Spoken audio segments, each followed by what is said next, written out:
Good evening, everyone. Thank you for watching VATV. I'm your host, Von Lee, and if you've watched us before, you know this is a program sponsored and organized by VATAID, which stands for the Vietnamese American Initiative for Development. We normally do half an hour in Vietnamese, but we have special guests today, and so we're going to do a full hour in English. Without further ado, I want to introduce our special guest today. We have first the Most Honorable William Buddy Jr. He's the Commissioner of the Inspectional Services Department. This show we're going to talk about inspectional services and everything you ever wanted to know and more. And with him is the lovely Chief of Staff, Indira, and we call her Indy. And she is a veteran. Indira has been with the Inspectional Services for more than 15 years. Yes. And she certainly currently serves as Chief of Staff, but she's been in different roles over the years, including the Housing Manager, Director of the Housing Division. She holds a Master's in Urban Affairs from Boston University. And over the years, she's worked in several capacities, from doing social work to community liaison to code enforcement and policy implementation. Also next to me is my dear friend Kim Tai, who we have the pleasure of serving on the board at VATAID. Kim has been an accomplished lawyer in Dorchester area, working with many different groups of folks in our community. And now she also has been elevated to working also for the Inspectional Service Department as counsel. So welcome all of you.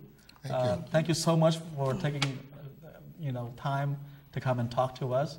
Our viewers are both mainstream and Vietnamese Americans, and we all want to know about inspectional services. And so you've all been there, except for Indira, for about a year, you and Kim. Yeah. And for those who don't have any idea what inspectional services does, can you tell us a little bit about the role of ISD?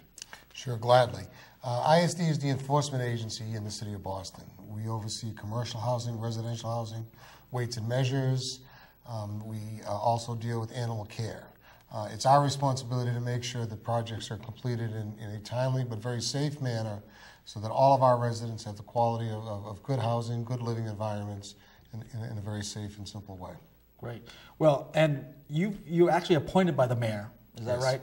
And very interesting background. You're actually an architect by background, a long-time resident of Boston. Yes. You graduated from South Boston High. Yes. You went to architectural school, and then you did some time at the Harvard Graduate School of Design. Yes. And then you've been practicing as an architect for many years, leaving your good work in several buildings, many buildings around the city, including the Upham's Corner project. We've done the Daniel Ma Boys and Girls Club, Right. the Paul McLaughlin Youth Center, a number of houses throughout the area, a lot of community spaces. We've done a lot of gardens.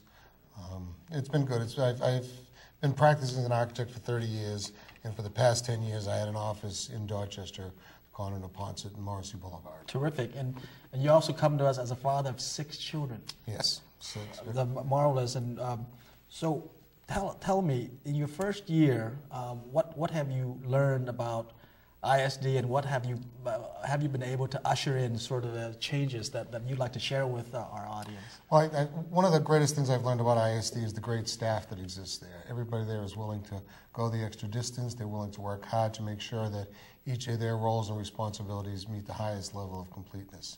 It's also great working with the mayor. He's been so supportive. He's very clear about what his initiatives are and the roles that we play in working with him.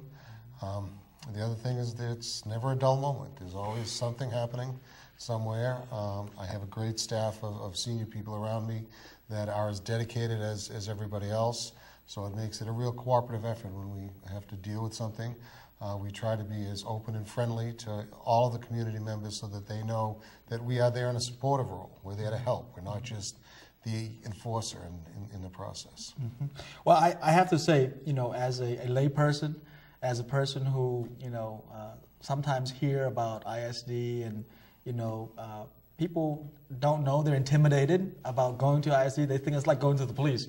Well, it's almost as pleasant as as going and sort of like trying to get something done, and sometimes you don't know the rules. And what do you have to say to folks who say, oh man, I got to go to the ISD? It's like doing taxes. It's something you have to do. Something you have to do. No, what we have done, and again, this is all the senior staff at ISD has worked very cooperatively. Some very simple things that weren't done in the past. When you now come to 1010 Mass Ave and get off the 5th floor, there's actually a person that greets you and says, hello, is there something I can help you with? The attitude and general morale at ISD is really tremendous. Everybody is trying to assist you in the process.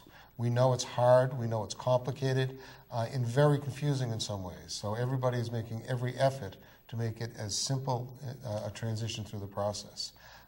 You know, Kim, as our attorney, is very helpful at me making sure that not only am I saying things in a very simple and honest way, and to make sure that we, stay, very legal in all of our opinions and our directions. Indira, Indy, as we love to call her, is my right-hand person. She makes sure that, things that I'm not finishing up, she's there to make sure they happen. We have a very honest and open dialogue, like the way we want the constituents to deal with ISD. Tell us what you're thinking. Tell us how we can help you. Tell us where we're failing you. The mayor has been very specific that it's supposed to be a very open and transparent process. So that's the way that we've been operating for the last year. So what would you say is what your understanding is the perception and what is really reality now? I mean, it sounds like it's more customer service friendly, more user friendly, I would say. For 30 years, I tried to get permits at ISD. And I became very successful at it because I understood all the loopholes, all the inconsistencies. And when the mayor asked me to take on this role, one of the things that we looked at collectively is the errors and the inconsistencies in the law and in the process. And we've been able to tighten up a lot of that information, so the process is a lot more fluid. Through dealing with process and personal roles, we've been able to cut the time down on how long it takes to get a permit.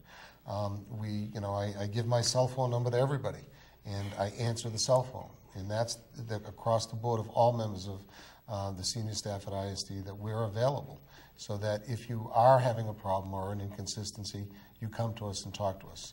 I can always guarantee you that we will give you an answer. It may not be the answer that you want, but we will give you an answer. And one of the paramount things that has really changed is when you come to ISD today, you leave with one or two things. You either leave with a permit that you requested, or you leave with clear understanding of what it's going to take to achieve that permit.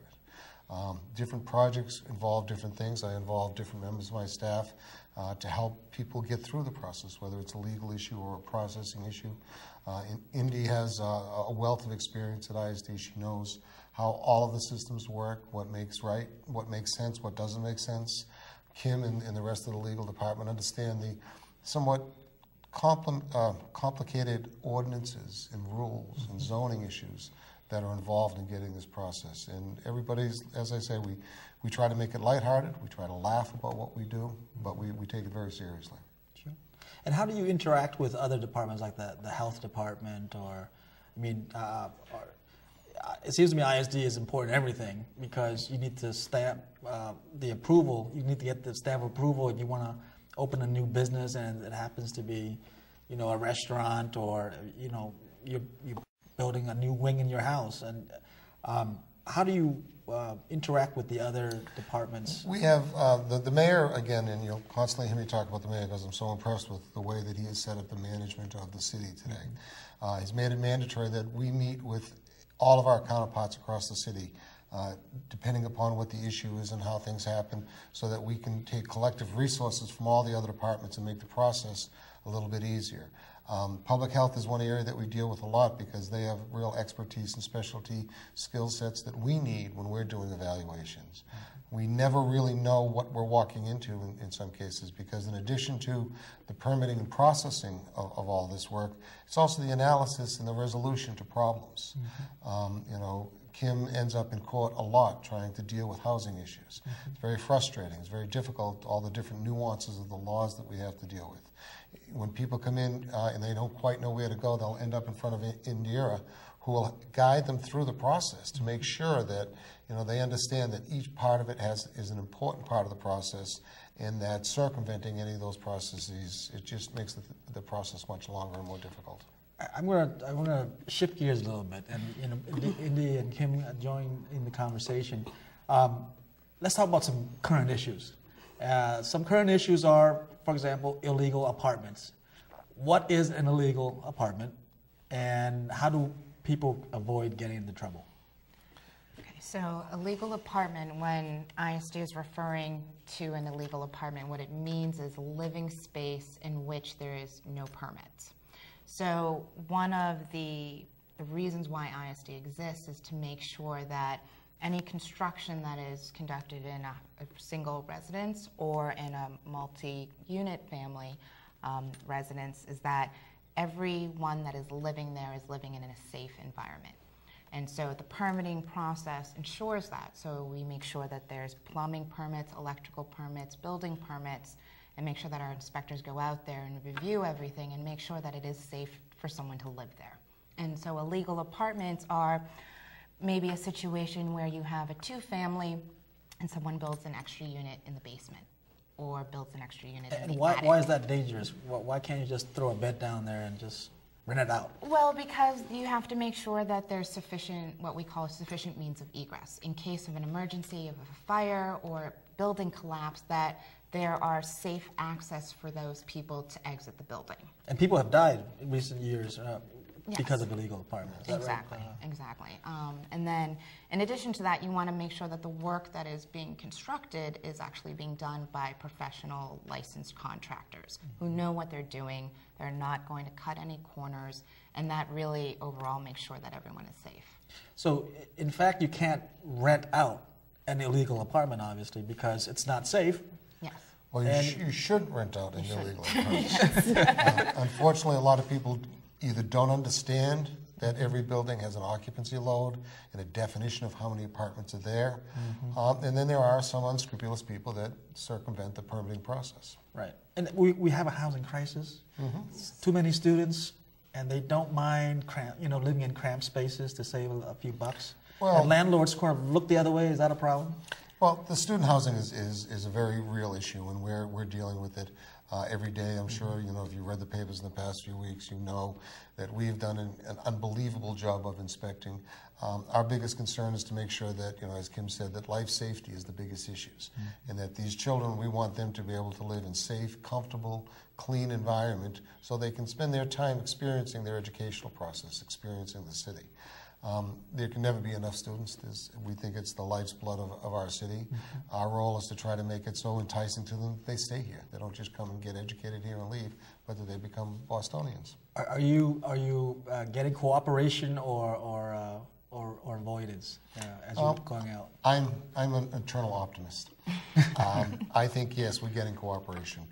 In times that we don't get cooperation, it's usually because of a misunderstanding. That people don't understand that we're there in a preventive role. We're not there trying to evict people or anything like that. We want to make sure that their environment is safe. So, and there are some students that don't understand that. They see us as coming in with our official badges and looking, very unfriendly. But what the reality is we're there to protect them, to make sure that they have a good situation. So, speaking of safety, if you were unfortunate enough and you're a landlord and you rented out one of these illegal apartments in the basement, how much trouble can you get into? What kinds of things? Oh, big trouble. On the naughty list, for sure. But you might end up seeing you in court. Yeah, you would see me, or my senior counsel at Coburn, or also one of our other ACCs, Chayla White, in housing court. But it actually starts well before housing court. Generally speaking, we would get a complaint, typically. And then an inspector goes out, and it would be either a building or housing inspector, depending on what the original complaint is. And typically, if we're talking about illegal units, then it would be a building inspector. And they would go out, take a view of what's going on, what's the situation in the property, and then determine whether or not there was permits. If there's no permits on file, then they would, the homeowner or landlord would receive a notice letting them know what the exact violation is with the citation of the statute, and then what their remedy is, what they have to do. And we're not in the business of putting people in jail. What we really want is compliance. We want people to understand that the severity of having an illegal unit or any type of building or housing violation, and what steps need to be taken in order to fix that. So typically, depending on the violation, if it's an emergency or a non-emergency, you're given a certain amount of time to take steps to make those remedies. If after that time passes and the inspector goes back out, re-inspects, and nothing's changed, has seen no movement from that landlord or that homeowner, that's when they make the recommendation to prosecute. I see. And so that's when it comes to us. You're pretty lenient with giving homeowners an opportunity to cure and remedy before really going. Well, I wouldn't define it as leniency, but really just giving them the opportunity to educate them about what the process is and what they need to do. And we give them that time. And again, an emergency is a 24-hour notice. That means if you don't have smoke detectors, carbon monoxide detectors, utilities, heat, electricity, those things are 24 hours because they are very important and we take them very seriously. Again, because people could die, literally. Exactly. And the alliance of our work with landlords leads to compliance. Indira, ran the housing division for a number of years. Yes.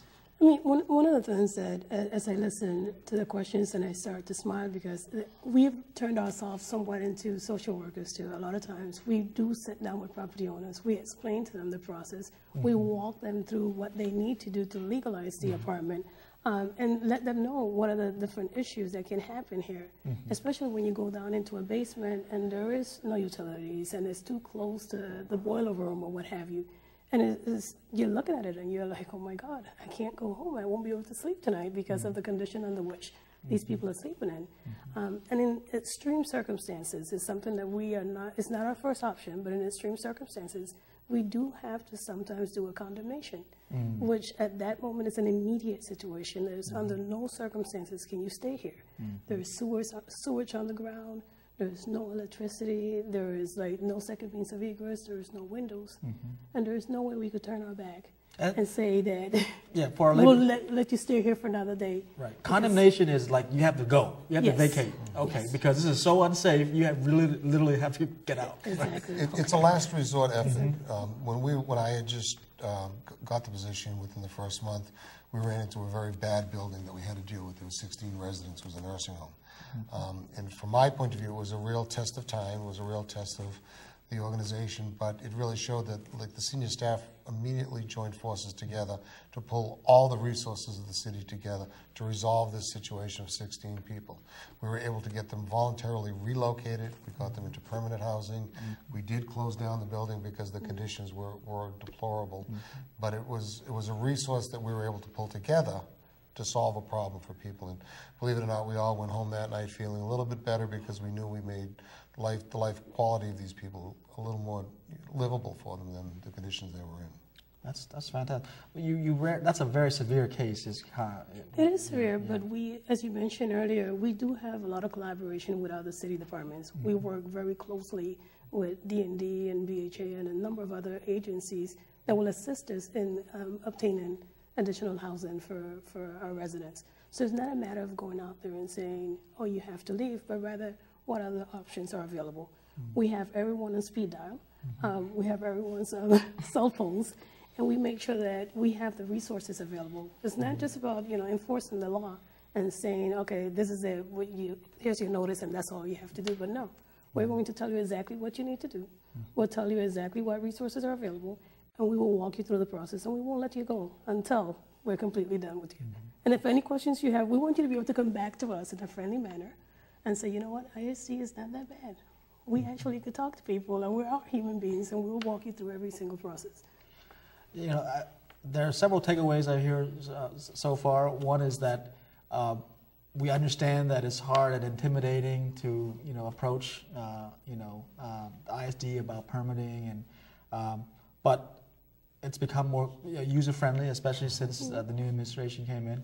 Another takeaway is that it's really about safety. It's really for your safety and for the safety of your tenants who occupy, whether it be a building or a residence. It's all about making sure that people don't die.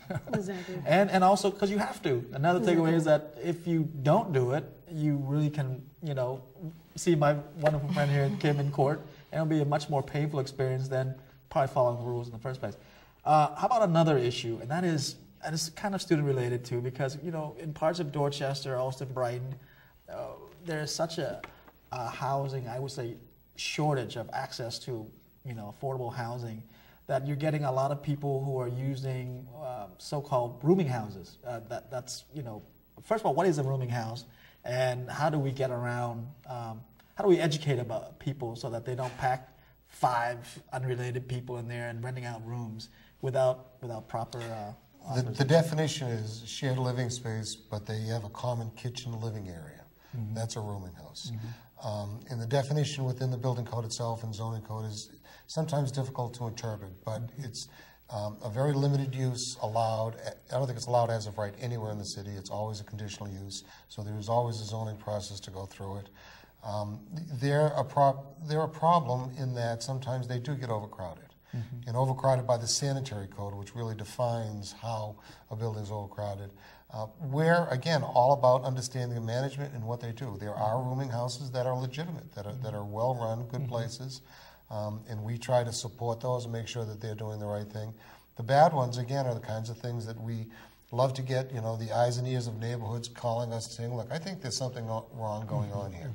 Mm-hmm. And we promote that. We promote people calling us. They can call us anonymously, and we will send out an inspector to look. Mm-hmm. Because those are the situations that we think can get out of hand because you have a large number of people living together, and we want to make sure that those, too, are as safe as a single-family home. So just to play it out, I've heard of situations where, 5 students, would essentially get a room, and they sign their own lease. And the conditions are not that great, but the landlords are making a lot of money, so they're not complaining. And the students are not complaining. Very tactful question. Yes, it's one of our problems that we are looking at. We have a zoning ordinance that says that you cannot have more than 4 undergraduate students living together in one apartment. Mm-hmm. That's very different than the sanitary code. The sanitary code talks about the square footage based on occupants. Mm-hmm. If you take the average 3-family house in Dorchester, Charlestown, roughly around 1,100, 1,200 square feet. If you do the square footage analysis, it's 150 square feet for the first person, and then 100 square feet thereafter. So you can see very easily, based on the sanitary code, you could have 9 people living in a unit, and it's not really an overcrowding violation. But the zoning ordinance does talk about undergraduates living together. It's a tough ordinance to deal with. When we did the student turnover last year, it was all about proactive actions as opposed to reactive.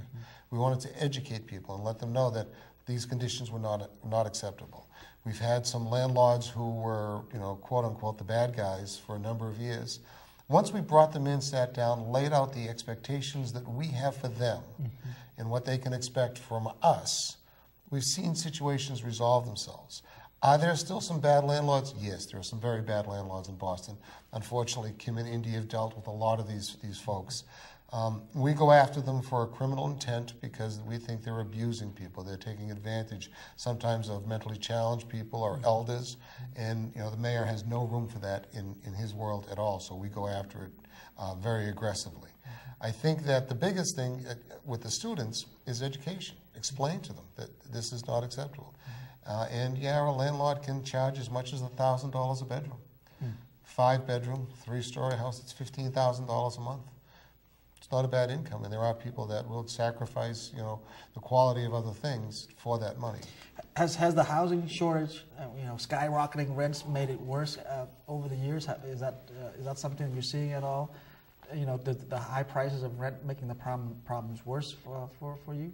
What do you think? Because we don't necessarily deal with the price of rents or what have you. We do get a lot of complaints in terms throughout the city, so it's not just concentrated in one area. Anywhere from East Boston to Dorchester to Austin, Brighton, we're dealing with a number of issues where we could, on average, could probably do about 15,000 to 20,000 inspections a year. And these inspections are inspections that people are regularly calling us and saying, this is the condition, and we will go out. But again, as the Commissioner mentioned, one of the things that we're doing regularly, we conduct seminars to educate property owners and let them know exactly what the rules and regulations are. And as much as we have some bad actors out there in terms of property owners who we have to just, explain to Kim, go ahead and do what you do in court. We do have a lot of property owners that are very responsive, that are very attentive to their tenants and making sure that they're living in that minimum standards for human habitation. And these property owners are the ones that we have on speed dial, and they respond almost immediately, where Kim will never see them because they don't allow certain situations to get out of hand. So we do have a really large amount of property owners who are definitely taking care of what they need to take care of. And then you have that selective few that some of us know their name by heart because that's how often we have to deal with the situations that they put their tenants in. So tell me a little about the rental unit registration program. Is that a new thing, and how's it going? Yeah, so I always smile when I hear the word new in the rental ordinance. So the rental ordinance was put in place in 1984. Oh, so that new? It's that new. It's 40 years new. Yes, okay. 40 years new, right? But it was amended a few times. It was amended in 1997, 2003, and the final amendment was 2012 and 2014. And basically what it says is that a property owner has to have his apartment inspected by Inspectional Services. Before it was within 30 days, but now we have the new rule that basically says that if you're selected to have your apartment inspected, you just have to have it inspected once every 5 years. Just once every 5 years. And in addition, you have to register as a property owner in the city of Boston. You have to register your properties once a year. And if you're a property owner who lives outside of the state of Massachusetts, you have to get an agent in Boston that will handle any emergencies and accept service from so you can't just services. be an absentee landlord? And Absolutely not. Absolutely not anymore. It's going to kill business. I don't know. Well, not necessarily, because one of the things with the registration that we've noticed is that there's a lot of property management out there who manage property for people in France and people in China. I never knew this until I started looking at the registrations, and we have people that live, property owners that live in Canada, couple in the UK, and I'm like, never knew this until we had the registration in place. We have over 140,000 rental units that are registered because of this ordinance, and that was the new part of it. The good thing with our new mayor is that he came in and there were some things that he felt that needed to be tweaked, and we were completely in agreement where any property from 1 to 6 unit and is owner occupied, he basically said, you know what, you're exempt from having to pay the registration fee. You just have to register, let us know how many units you have and what have you. And you're also exempt from having to have the inspection conducted in your apartment. Because the idea is that because you live there, you will maintain your property, you're accessible, we can find you. And you know, there's a lot of good things about the rental ordinance. Yeah, but that sounds good. It certainly helps you reach out to them very quickly and have a sense of what is out there and what's available. Exactly. And isn't there some rule that you know, before you rent to a new set of tenants, you're supposed to have it inspected, something like that? Yeah, so that was the amendment that was done. In the Okay. old ordinance, it said that once you rented your apartment, you had about 30 days prior to the person moving in, or within the person being in the apartment, where you needed to have an inspection done. When it was amended, it basically said that once every 5 years, we will have an inspection. Now, if you are a property owner who are constantly having your tenant call in Inspectional Services, and we have to go out and write you up one too many times, then you become a chronic offender. And a chronic offender falls under a completely different categories of rules. We could change it from once every 5 years to once every year until you bring your property into compliance without having your tenant calling us because of the situation that they're living under. But isn't it, I'm sort of saying the obvious, isn't it better just to be in compliance so that you don't have to deal with all these inspections in the first place? We definitely think so. We completely agree, because the inspection fee itself to the fine, it makes perfect sense to just go ahead and be in compliance, because if you have, you know, a rental of 1 to 3 units, it's $50 per unit, right? But if you choose not to do the inspection, then we will fine you $300 per unit per month until you bring your property into compliance. Wow. So at the end of the day, you sort of like balance it. And we're not looking to fine people or what have you. We're looking for you to be in compliance. That is all we want. We'll do the inspection. And there's other pieces within the ordinance that balances things off. If you don't want ISD to come, you have other options. That makes sense. And the reason why it's the fines are a little heftier, so that, you know, people sit up straight and tell their friends that, hey, you know, we should. Well, we want everybody to know how serious we take this. And as was said earlier, the fines aren't what motivates us. What motivates us is to have the communication to make sure that we're providing a safe environment. So that's the driving force of all of these issues. And again, the obvious is if you fail to get something inspected and something awful happens to your tenant, there's all kinds of liabilities, right? I mean, including death, including jail time, including a lot of things. Well, there are some simple things. I mean, if you do work without a permit, and your insurance company becomes aware of it, and you have a fire or something, and your insurance company can walk away from you because you have built things that are not compliant. So, and again, the biggest message is that we will work with you. We have a lot of people that don't understand the process, really don't understand what it is we're looking for. Our inspectors are very friendly, they're very interactive, the housing and building inspectors, the environmental people that do the restaurants. They're trained to work with people to give them the right kind of information. And again, that's one of the things that Mayor Walsh has been very adamant about, is if you're having a very high level of demand to make things right, you got to explain to people what it is you want so that they'll be able to achieve it. So we talked a lot, sorry, go ahead. Oh, just one other thing that I wanted to say is that for those who don't, English is not their first language, we do have a number of staff on hand who can translate in Vietnamese, Chinese, Russian, Spanish. We have nine languages. 9 languages. Wow. Every day at ISD, and if we need special translators, we can bring them in from City Hall. That's terrific. That's really good to know, because I mean, even if language isn't a problem, it's still intimidating. Now, imagine if you don't understand what's going on at all because you don't understand English.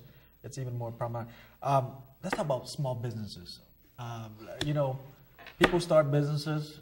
They're flabbergasted of how many things they have to do. That's compliance from sprinklers to electric sockets to ventilation. Where do we start? I mean, what kinds of things are you doing to help small business have access and be in compliance when they start a business? We've done a couple of things. One of the things is we have broken the zoning process, the Board of Appeals process, down to 2 systems. One of them is for the larger projects that have a major impact on neighborhoods, very major impacts on communities. That happens Tuesday mornings, every other Tuesday morning at City Hall.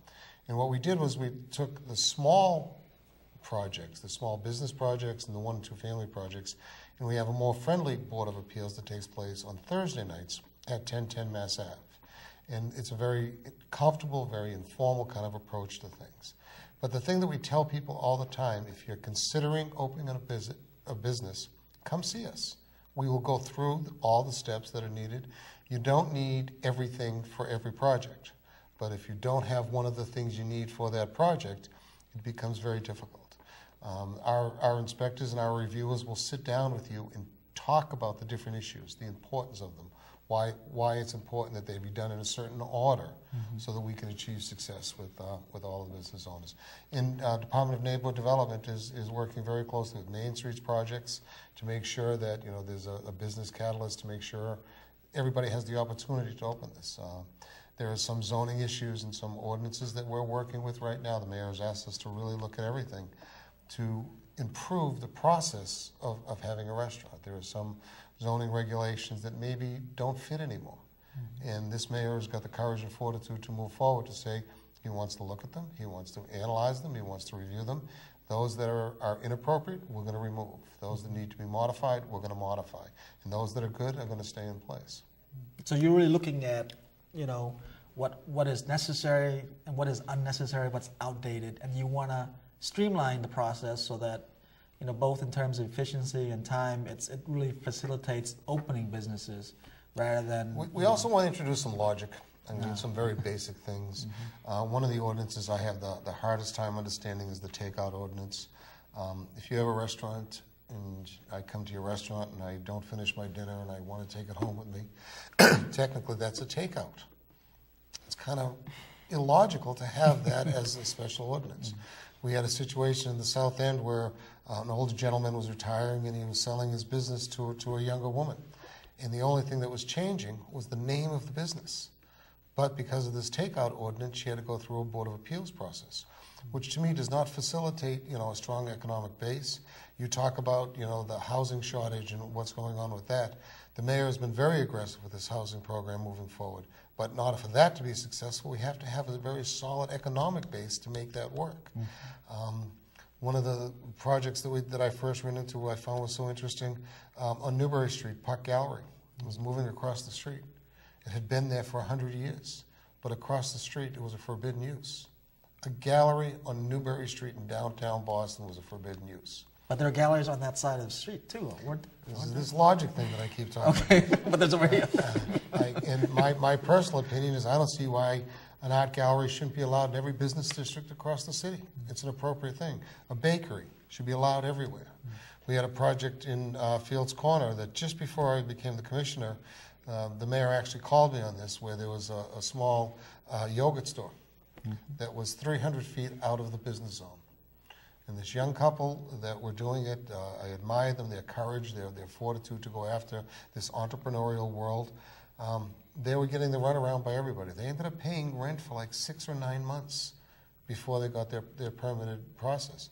Mayor Walsh called me one day, because at this time I still had my architectural practice, and said, could you do me a favor and go take a look at this and see why this is not working right? They got some bad information. They weren't dealing with ISD appropriately. So within 6 weeks, we were able to get their yogurt store open. It's very, very successful, and I love going there all the time. Terrific. So I'm also hearing that you're approaching it from an end user perspective. You've been on the other side as an architect. You've seen what your clients and you yourself have had to deal with over the years, both maybe outdated rules and complicated processes. And so what you seem to be bringing to the department now is a fresh look and a different approach, so that one that is more end user friendly. I'd like to take credit for that, but it's not. It's actually the mayor and the staff that works around with me. The mayor has set some very high standards, and he wants to make sure that we implement them in a very proper way.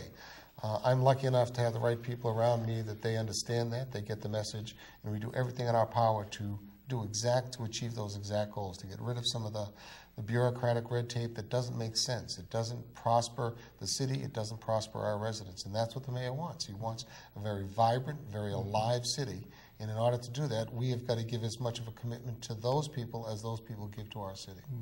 You talked a little bit about restaurants. You know, some of, well, you shouldn't be shy about, a lot of the Vietnamese own nail shops, nail salons.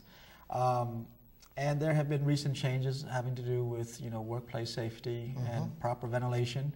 Can you comment a little bit on that for those of us who are consumers of nail salons, as well as people who own businesses in this nail salon business? A nail salon does have potentially some real fire hazards that we want to deal with. Some of the chemicals that are used in the process are things that we want to make sure are stored and dealt with properly. The ventilation is a very big issue. 5 years ago, you would go into some of these salons, and the smells were borderline toxic.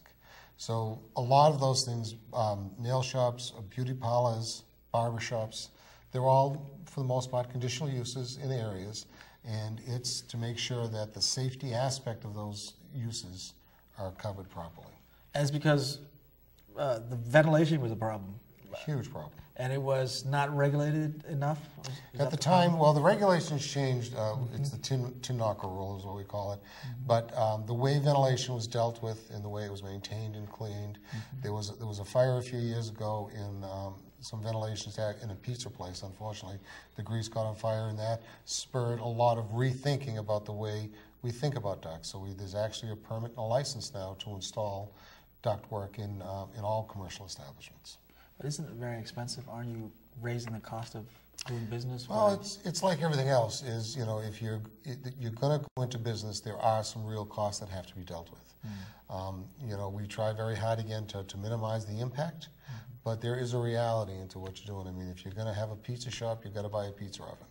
So if you're going to have a nail salon, you have to have a positive ventilation system.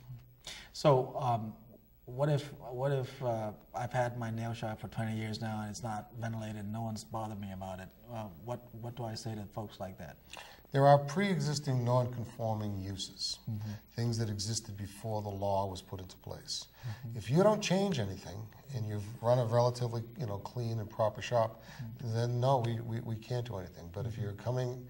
If you just open tomorrow, for example. Then you have to meet all the current things. We run into this a lot. There are things, stairs are a thing that we always talk about. There are setbacks on buildings. You'll have somebody who's lived in a house for 30 years, and they just they have a family now and they want to put a dormer on their house. and they go to put the dormer up, and the dormer is a side yard violation. They say, but wait a second, my house has lived there forever. How is this a change? Well, there's a new law in town, and that law does affect the side yard setback, so it does create a zoning violation. Again, it's one of the things that as we look at things, we're going to look at these things. We're going to look at, you know, extending living space into your basement, not a new unit. But again, you have a family that they're growing up, you want a playroom down in the basement. We should look at that. Right now, it's a floor area ratio violation. And it's kind of unfortunate that I'm as comfortable with some of these violations and understand what they are. And most of the people that deal with them for the first time or the second time even, they look at us and they don't even understand what we're talking about. So we, you know, in our world, we try very hard to make the language very simple as to why it's a violation and what the results are. And 99% of these all deal with life safety issues. We have to know, Kim had talked about before, that the problem with one of the problems of an illegal apartment is the fire department shows up. They don't know that there's a family living in the basement because there's nothing in our records or our system to tell them that. So those are the kinds of things that become very paramount to us. So if I'm opening a small business, when I go down to 1010 Mass Ave, I'm going to get I'm going to get greeted, and do I? Just the side of a hug. So no, is it more user friendly for small business owners too now, or is it? I like to believe, and you know, again, I told you I'm the eternal optimist. I think it's better for everybody. Whether you're a person that comes in regularly, you're a permit expediter, and you do this every day, you're still getting the same level of service as that person that's coming in for the first time. The person that, you know, wants to open up that, you know, beauty shop or that nail shop. That's great. Now, I want to talk a little bit about do-it-yourselfers. I'm a homeowner. I got a car at Home Depot for Christmas, so I'm going to build an addition. What would you advise folks that think that they can, you know, take on projects like this without probably the skill set or the? There are certain things that you can do that, you know, will never bother you. You want to remove the wallpaper and repaint your place. You want to replace a sink. Single homeowners have an exemption that they can do that. If you do anything that alters the structure of the house, you want to build a deck that's higher than 3 feet off the ground, you need a structural engineer to certify your deck. There are techniques and methods that have to take place. You have to be careful of zoning issues. You cannot encroach on any of your neighbors. I tell people that are thinking about this to really think about it. You know, you may be saving some money if it's a small project, but if it becomes a major project, it's something that you really should consult a professional. What about, you know, just playing that scenario out, you know, the person wants to do the addition, and there's plumbing, and there's electrical, and whatever else, you know, heating, right, a part of plumbing. Can they do those things themselves? Can they just go on YouTube and say, oh, together? Unless you're going to trust your This is the red wire, this is the white wire. You just watch the YouTube. The process of doing that, and every time someone asks me a question like that, I've got to see the level and scope of what it is you're proposing to do. There are some things that you can do yourself, absolutely, and there are some people that are very gifted craftspeople that are quite capable of doing it. Bring the project in. If you're thinking about doing something, come into ISD. We will sit with you and look at it. And we'll give you some advice as to how you want to go ahead and do that. I worry about, you know, when we're going to bring the whole family in and we're going to do a weekend project. Those projects usually get bigger than they should be. And what happens is your neighbor will call me, and I will send an inspector out and say, well, do you have a permit to be building that deck on a Saturday? And they kind of look at you. Well, if you're the homeowner, you have a little bit of latitude. But if you've hired a contractor and they've brought a whole crew of people in, there are permits that are required to work on weekends. Some people look at us and say, well, that's just so unfair. But then I say, yeah, well, how do your neighbors feel about you starting a skill saw at 7:30 in the morning? Or on Sunday. Or on Sunday. And, you know, again, those are the kinds of things. I unfortunately do work a lot of hours, and I will drive through a neighborhood, and I've been with both of these people when I've stopped the car and said, well, what are you doing? And it's not, again, it's not to be overbearing or to stop work, but it's to make sure that it's safe, to make sure that, and safety is not just the project, it's the neighborhood. There are people that are entitled to some relaxation. South Boston, in the residential areas, It's very rare for me to allow anybody to work on a weekend because they've been so inundated with construction. There are other areas down at the seaport and things that are not as residential. We allow them to do that work. But again, they have to come in and ask for a permit to work on those hours. You know, I talk about do-it-yourselfers, but we also have the opposite problem of hiring, I would say, disreputable contractors who say they have some kind of sort of license, but then don't, start the work and don't really have a license. What is your advice about homeowners hiring? I have a number of opinions about unskilled, unlicensed contractors? What should they do? We have a licensing database at ISD that you can come in and check that your contractor is licensed. You check it online too, maybe? Yeah. You can check the permits online. So one way is if you've hired a plumber who insists that he has all of his permits and you just want to verify, you can go online and verify that. And Why don't they register? The state also has, for general contractors, because they have to get their license through the state, the state have access to information. So if, Joe Smith says that he's a contractor, but he's not giving you his license, you can look him up. Okay. A couple of very big things, though. Insurance is one thing that I'm always worried about. Okay. If you're a homeowner and you've hired a contractor, have the contractor apply for the permit. If you do it as a homeowner, it's your housing insurance that protects that project, whereas you want to transfer that to the contractor. So if they pull the permit, the insurance responsibility is on them.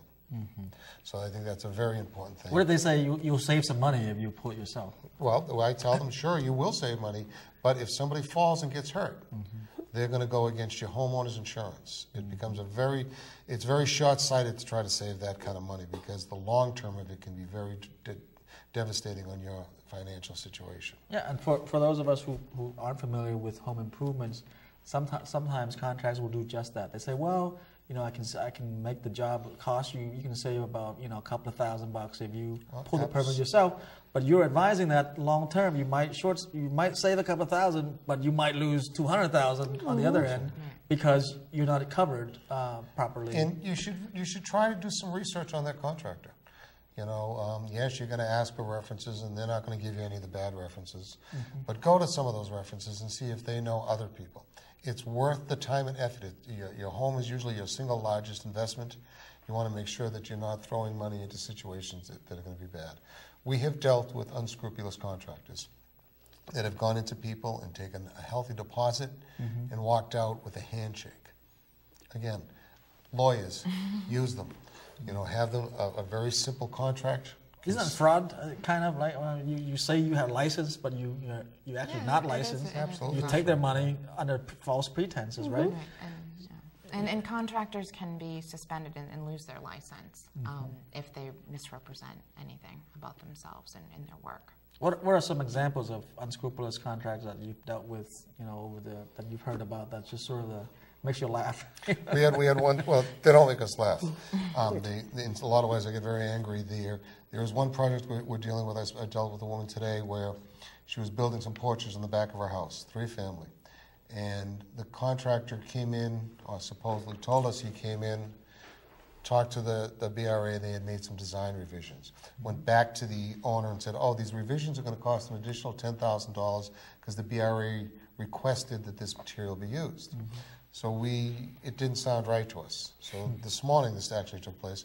We pulled up the original drawings. We saw what was required, and the contractor was lying to this woman. The BRA had not changed anything. So we felt good about ourselves today because we got to call her and say, "Look, your contractor's lying to you." And so we prevented her from spending tens of thousands of dollars on a material that she didn't need to do. Well, you're saying that some contractors are untruthful. I've run into a couple. Okay. I'm not going to brandish them all. There are other contractors that do fabulous work, and we want to make sure that people understand that you've got to do a little bit of homework to find out what it's like.